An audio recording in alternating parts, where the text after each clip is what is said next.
Hi. This is my attempt to relate all those haunted and paranormal encounters I personally experienced in the past 40 years. And I hope to illustrate as detailed and accurately as possible according to the actual event. These are absolutely genuine and I kept them until now, to share with everyone. I hope you are ready. Let's begin. Before we begin, please help to subscribe to the channel. It will not cost you anything, but your subscription would meant a lot to me. So please go ahead and click on the subscribe button now. And, please share it with your families, friends, and colleagues on all your social media platforms, so they can enjoy these stories too. Let's continue.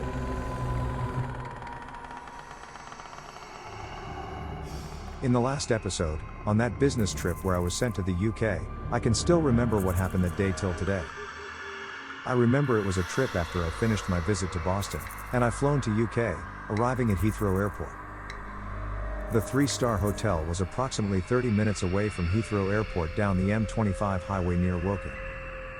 I was famished and tired when I arrived, and my stomach was growling when I am checking in at the hotel. The owner was a very friendly old man. Checking in was simple as handling the key to me. When I asked him if there's anywhere I can eat something, he offered to cook me some spaghetti while I bring my luggage in my room. The rooms were located on the second floor. You have to carry your luggage up the flight of stairs. Then you will see a short corridor with wooden floor. The ceiling was pretty low. There were only 6 rooms altogether. I looked at my room key, and I confirmed that I was given the last corner room, right at the end of the corridor. The fully carpeted room were pretty big. It has 2 beds, 1 queen size and a single. The street lights shine straight through the windows. The furnitures were pretty old. There was only heater, but there were no air conditioner in the room. You can actually hear your own footsteps walking as the wooden floor makes the squeaky sound. Without AC, the room is pretty stuffy and warm after a while. After I unpacked my luggage, I went down to the dining area for my dinner. Although it was just a simple plain spaghetti with meat sauce, it was delicious to any hungry man served with such warm comfort food. When the owner asked me how was everything so far, I told him that I felt a little bit too warm in the room, and if he have any way to make it cooler. After dinner, I went to my room. Despite showering myself a couple of times, I am still sweating profoundly. Then I heard the door knocking. When I opened the door, it was the owner with a standing fan. I was so relieved, and I thanked the owner to be so thoughtful. My moment of joy came very short. After plugging into the wall, the fan is not spinning fast enough to produce any puff of air. On top, it was quite noisy. Therefore, I have no choice but put it aside, thinking I just have to bear with it. Unfortunately, it was so warm and stuffy, trying to sleep was difficult. I found myself tossing and turning the whole time. Finally, I have no choice but to open the window and left the curtains open to let the cool air in. As I struggled to get to rest, I heard some noise coming from the corridor. Ba ba ba ba ba ba ba ba. Ba ba ba ba ba.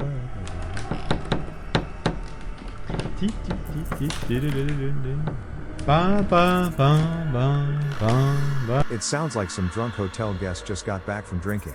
I looked at my alarm clock next to my bed. It was just 3 a.m. in the morning. Then, like clockwork, every 5 minutes intervals, someone is walking in the corridor.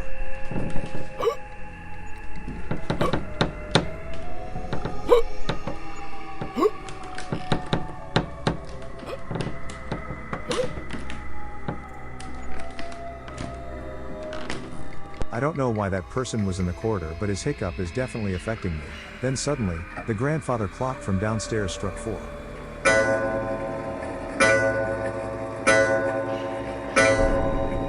The hiccup noise suddenly went away, and I thought finally I could get some sleep. Then, just about when I am about to fall asleep, I heard this.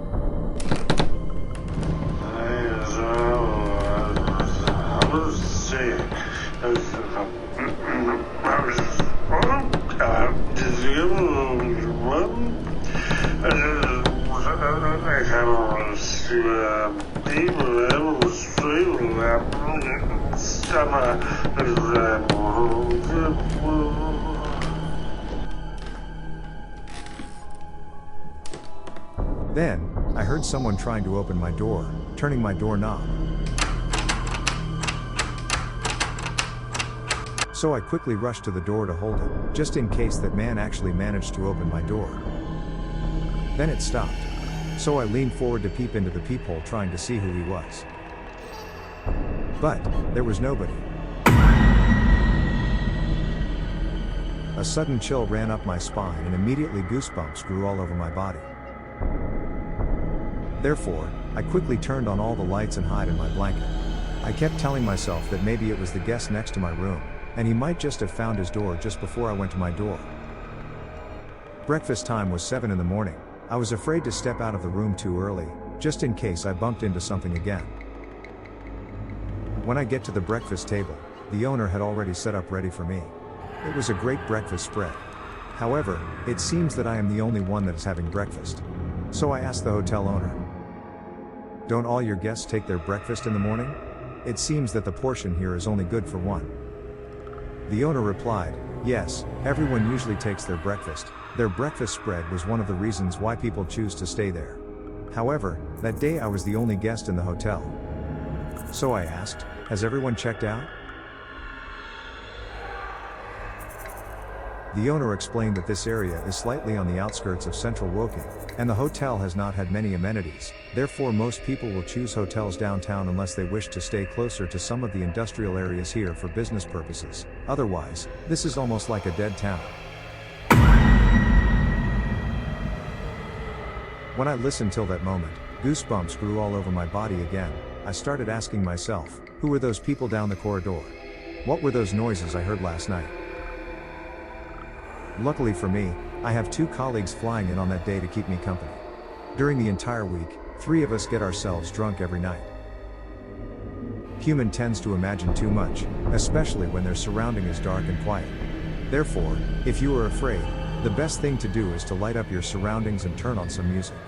It will usually calm you down from your imagination, and certainly increase your guts. Well, unless it is the real paranormal entities that are attacking you, then they will shut the lights and music off anyway, and you can decide then if it's time to leave or not.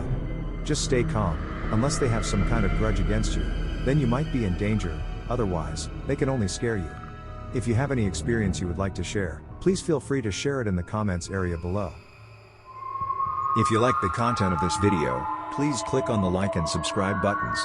And don't forget to turn on the notification bell so that you will be informed immediately whenever I uploaded my next video. Let's continue. Unless you have cleansed the house, otherwise, the deceased who have stayed once in that house may linger around, recollecting those wonderful memories they had when they lived there.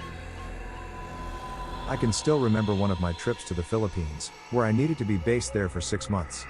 Considering the extended stay, my company arranged for me to stay in a rented apartment instead of a regular hotel.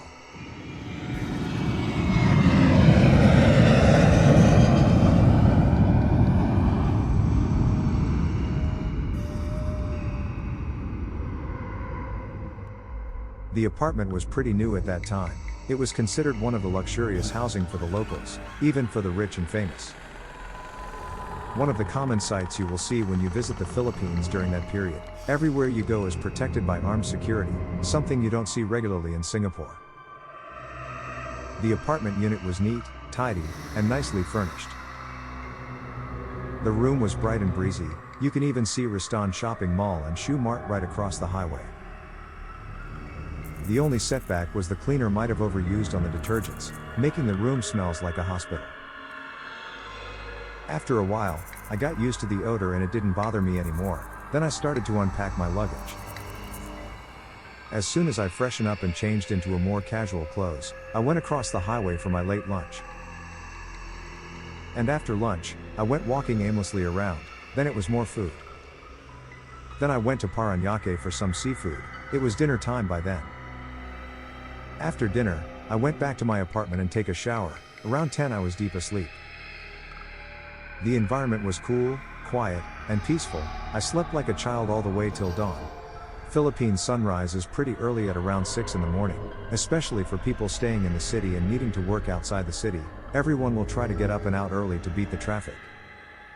When my watch alarm clock rang, it was quite bright in my room since I left the curtain wide open. It's already 7 and I knew I am slightly late. And I knew I made a mess in my room because I was rushing to get ready. My things were lying over everywhere on the floor and on the bed. But I have no time to tidy up. I went straight out, thinking I will tidy up tonight when I get back. Traffic has already built up by the time I got out. Everyone was heading out of the city. There wasn't any highway to those industrial areas back then. Getting there was slow and packed, and the environment was hot, humid, and dusty. The journey to my earliest destination was about 2 to 3 hours, and my appointments were packed.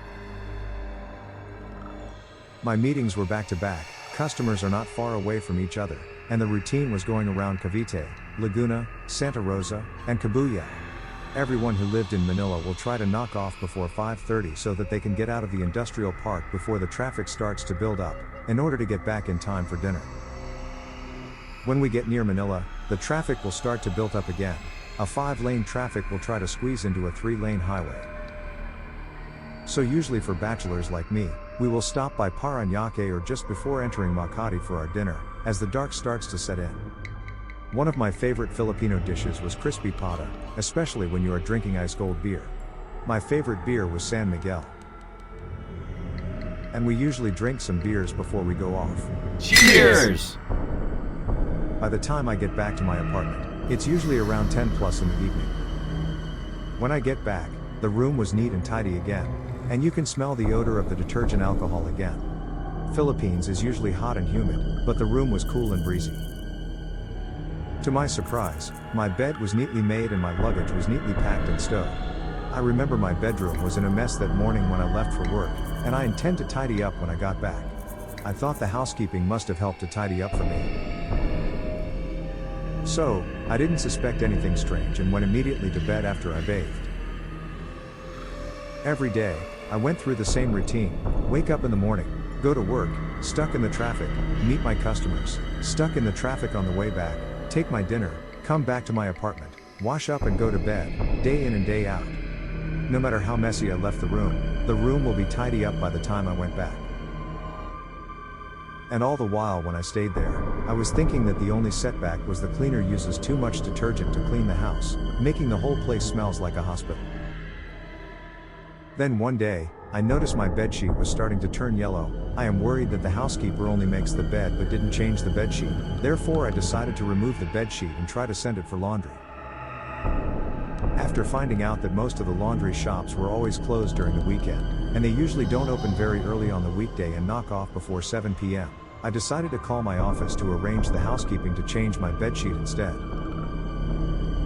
Then my office tells me that they did not arrange for any housekeeping all this while, and I am supposed to do my own laundry using the washing machine provided.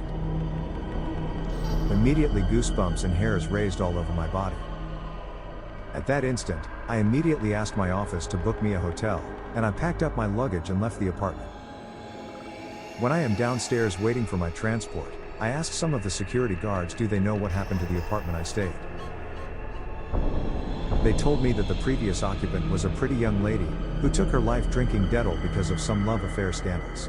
However, she was always nice to everyone and known to be very neat and hygienic conscious. Now I knew why I kept smelling that odor. It was actually Dettol. She must be around in the apartment with me all the time. And she must be the one that helps me to tidy up the place and make my bed. I wonder how often you travel alone abroad? Did you meet any friends during your work? I did. In fact, he was very responsible and hardworking. Let me share with you on my next episode, Hardworking Friend.